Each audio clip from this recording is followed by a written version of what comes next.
Hello and welcome to our presentation on SHIELD, Evaluation and Defense Strategies for Copyright Compliance in LLM Text Generation.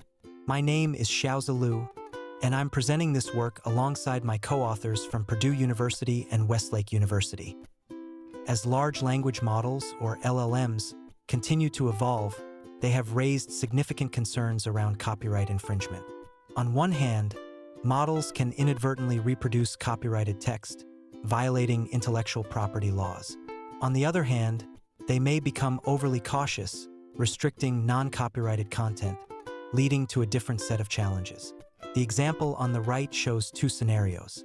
The first dialogue highlights a clear case of copyright infringement, where Llama 3 generates the opening line from Harry Potter and the Philosopher's Stone, a copyrighted book. This is an example of an LLM failing to detect and prevent the reproduction of protected material. In the second dialogue, we see the opposite problem, overprotection. When asked to generate content from A Tale of Two Cities, a book that was published in 1859 and is in the public domain, Claude 3 over-restricts the request, apologizing and refusing to provide the text. This overprotection results in a missed opportunity for legitimate content generation, showcasing how LLMs may err on the side of caution, to the detriment of user experience. Addressing both of these challenges, preventing copyright violations while ensuring the generation of non-copyrighted material, is critical for the development of responsible and efficient LLMs. Let's take a closer look at the specific challenges we face when dealing with copyright compliance in LLMs. First, we need a comprehensive evaluation benchmark. It's not enough to rely on traditional metrics. Copyright compliance requires a dedicated system that can evaluate both copyrighted and non-copyrighted text, and provide detailed metrics like rejection rates and content similarity. Second, robustness is a major issue. Safeguarding models against bypassing methods, such as jailbreak attacks, which we will discuss in more detail later, is critical. These attacks can cause LLMs to generate copyrighted content that they otherwise might not. Finally, defenses need to be effective without sacrificing performance. To comprehensively evaluate the copyright compliance of different LLMs, we employed a diverse dataset that includes both copyrighted and non-copyrighted texts. We used multiple evaluation metrics such as rejection rates and the similarity of generated content to the original text. As the table shows, different LLMs exhibit varying performances when it comes to handling copyright issues. Claude 3, for example, excels in rejecting copyrighted content with a 100% refusal rate, as seen in both the rejection rate and similarity metrics. However, its efficiency drops when handling non-copyrighted text requests, leading to a potential decrease in usability. In contrast, models from the GPT series strike a more balanced approach. GPT-4o maintains a high refusal rate of 98%, while still generating non-copyrighted text with strong coherence and lower similarity to the source material. Gemini 1.5 Pro, on the other hand, has the lowest refusal rate, suggesting that it may allow more copyrighted content through, but it also shows strong metrics in other areas. Overall, these results highlight the trade-offs between strict copyright protection and the ability to generate diverse, non-copyrighted content. Models like Claude 3 prioritize copyright refusal, while others, such as GPT 3.5 Turbo and Llama models, attempt to balance both compliance and content generation. Next, we assess how jailbreak attacks impact copyright compliance in LLMs. Jailbreak attacks are techniques used to bypass safeguards within a model, prompting it to generate content it would normally avoid, including copyrighted text. Our evaluation reveals that jailbreak attacks can significantly increase the amount of copyrighted material produced by these models. As shown in the tables, we compare the effectiveness of jailbreak prompts with other methods like direct probing. For instance, when using jailbreak prompts on GPT 3.5 Turbo, the refusal rate drops dramatically, from 81.4% with direct probing down to only 18%.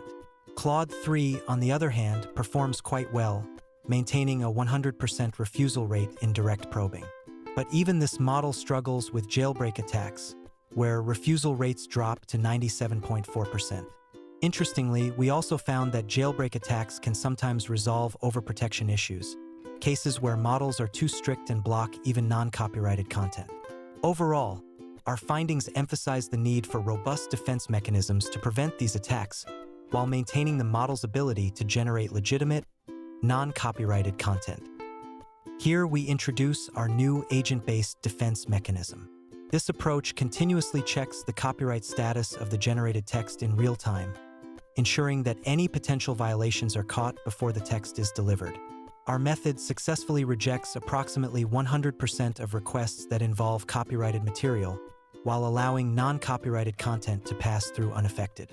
The diagram illustrates the process. First, we have the copyright material detector, which performs n-gram matching to detect whether the input contains phrases from copyrighted works. For example, it identifies the famous text from Harry Potter and the Philosopher's Stone, matching it with its copyrighted source, while also recognizing text from A Tale of Two Cities as non-copyrighted. Next, the copyright status verifier checks the copyright status based on online sources. In this case, it confirms that Harry Potter is copyrighted, while A Tale of Two Cities is in the public domain. Finally, the copyright status guide acts based on these findings. If the text is copyrighted, the guide informs the user that the model cannot generate the text. For non-copyrighted material, it allows generation to proceed, offering responses based on the input text without any interruptions. This defense method ensures compliance with copyright laws, all without needing access to the model's internal parameters, making it adaptable to various LLMs. In this slide, we compare our shield defense mechanism against previous approaches. Let's start with the scenario where no defense is applied, shown in the first box. In this case, the model Llama 3 directly outputs the original content from a copyrighted source. This clearly violates copyright law by providing verbatim content.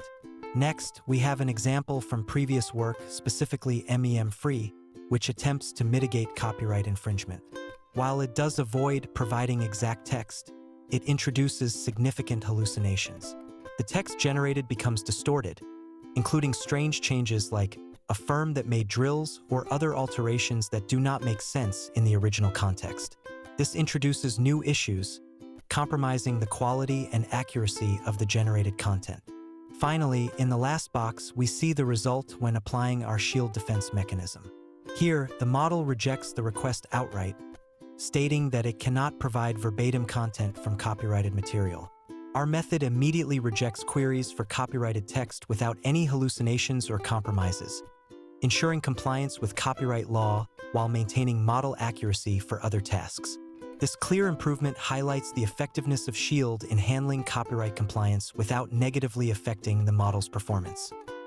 Now, let's dive into our new agent-based defense mechanism, designed to check the copyright status of generated text in real time. This mechanism provides a significant improvement by rejecting nearly 100% of requests that would otherwise result in copyright violations, while maintaining the quality of non-copyrighted text requests. Let's take a look at the table below, which compares various models both with and without the Shield defense. For instance, Claude 3's baseline refusal rate for copyright violations is 75%, but with Shield, it reaches 100% without affecting the generation of legitimate text.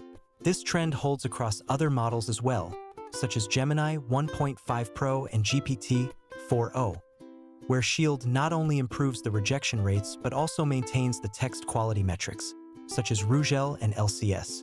Across the board, Shield demonstrates robust copyright compliance while preserving the model's ability to generate high-quality, non-copyrighted content. In conclusion, we've presented a comprehensive evaluation of LLMs regarding copyright compliance. We've highlighted the impacts of jailbreak attacks and the importance of robust defenses. Finally, we've introduced a novel real-time, model-agnostic defense mechanism that prevents copyright violations without sacrificing the ability to generate legitimate content. Thank you for your attention, and we look forward to your questions.